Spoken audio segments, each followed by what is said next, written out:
আসসালামু আলাইকুম।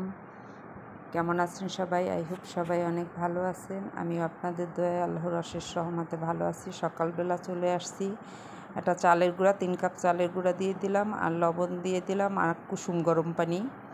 এটা যে দেখেন আমার হাতে সয় যে এইরকম কুসুম গরম পানি নিতে হবে।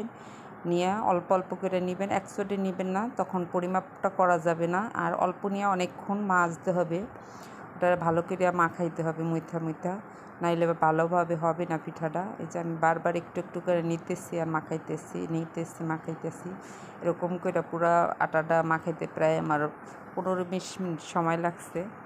ভালোভাবে মাখায় নিতে হবে। আর এটা আতপ চালের শুকনা গুঁড়ি, যার কারণে সময় লাগছে। তারপর একটা ডিম দিয়ে দিলাম, ডিম দিয়ে এই যে স্ট্যান্ডারটা দিয়ে ভালোভাবে নেড়ে দিব, ভালোভাবে একদম মাখায় নিচ্ছি। এই যে একটু ঘন মনে হলো, তারপর আর একটু দিয়ে দিলাম পানি। আর আরও লাগবে, কারণ এটা ডাইকা রাখবো আরও 20 মিনিট ডাইকা রাখার পরে, যে ডাইকা রাখার পরে আসবো ভাজতে। আর একটু পানি দিছিলাম, মনে ঘন হয়ে গেছিলো শুকনা গুঁড়ি, তো এই জন্য।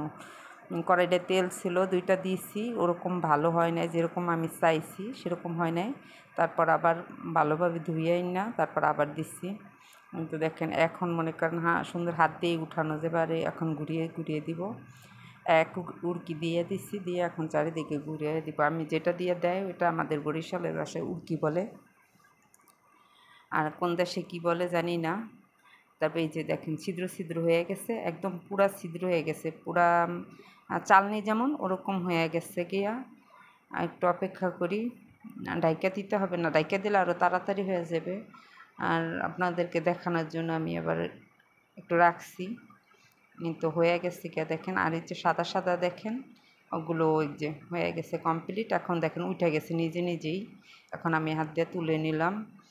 পরেরগুলো আবার একটা দিয়ে মুছা নিতেছি। এটা ভিজা একটা ন্যাকড়া, যতবার মুছি অতবারই আবার ধুয়ে আবার মুছি। এই যে আবার এক উড়কি দিয়ে দিলাম, দিয়ে ওই যে ঘুরায় নাড়তেছি।